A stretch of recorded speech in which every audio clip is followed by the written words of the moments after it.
Hello বন্ধুরা, আসসালামু আলাইকুম। আজ আমি তোমাদের জন্য নিয়ে এলাম পেঁপে দিয়ে মুরগির গোশত।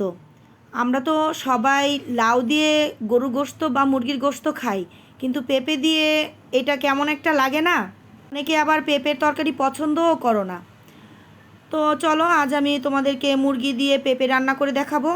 তো প্রথমেই আমি কড়াইতে পেঁয়াজ ভেজে একে একে মশলাগুলো সব দিয়ে নিলাম।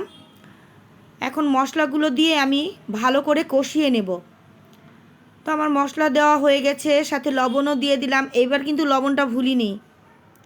তো লবণ মশলা সব দিয়ে ভালো করে নেড়ে চেড়ে দিয়ে ঢাকা দিয়ে কষিয়ে নিলাম।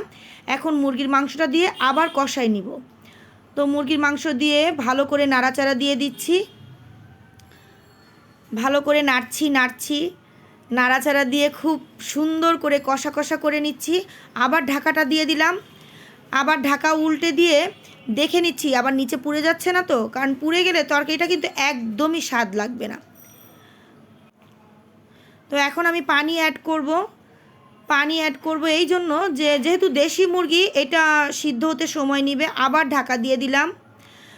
আমি চুলা মুছে নিচ্ছি, কারণ রান্না করতে করতে চুলা মুছা এটা আমার একটা অভ্যেস বলতে পারো। আমার চুলা অপরিষ্কার থাকা একেবারেই পছন্দ না। তো আমার পানিটা শুকিয়ে গেছে, এদিকে মুরগিটাও হালকা সেদ্ধ হয়ে গেছে। এখন ভালো করে নেড়েচেড়ে পানিটা একদম শুকিয়ে ফেলবো এবং তারপরে মশলা থেকে মুরগিগুলো আলাদা করে নেব। মুরগিগুলো না, মুরগির মাংসটা আলাদা করে নিব। তো মুরগির মাংসটা আমি আলাদা করে নিয়েছি। এই জন্য এখন এই মশলাতে আমি এই যে পেঁপেটা দিয়ে দিলাম। পেঁপেটা তোমরা ইচ্ছা করলে আগে থেকে সেদ্ধও করে নিতে পারো, আবার মশলাতে কষিয়ে কষিয়ে ইচ্ছা করলে সিদ্ধ করতে পারো। এটা তোমাদের ইচ্ছা। আমি এভাবেই কষাই, আমি এভাবে সিদ্ধ করি।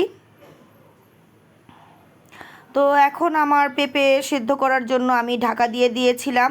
আমার পেঁপে দেখো সেদ্ধ হয়ে গেছে এবং কত সুন্দর একটা কালার এসেছে। এখন আমি এই পেঁপে আর মশলার ভিতরে মুরগির গোশতটা দিয়ে আমি আবার ভালো করে নাড়াচাড়া করে নিব। ভালো করে নাড়াচাড়া করে আমি এখন এখানে পানি অ্যাড করে দিব। এই দেখো আমার গোশত রান্না হয়ে গেছে। এইটা আমি রেডি করেছি ছেলের স্কুলের টিফিনের জন্য, আর এখন এটা দিয়েছি তোমাদের দেখানোর জন্য। তো আজকে কেমন লাগলো আমার মুরগি আর পেঁপের গোশত রান্না? আজ এই পর্যন্তই শেষ বন্ধুরা। আমার পাশেই থাকবা তোমরা। ধন্যবাদ। আল্লাহ হাফেজ।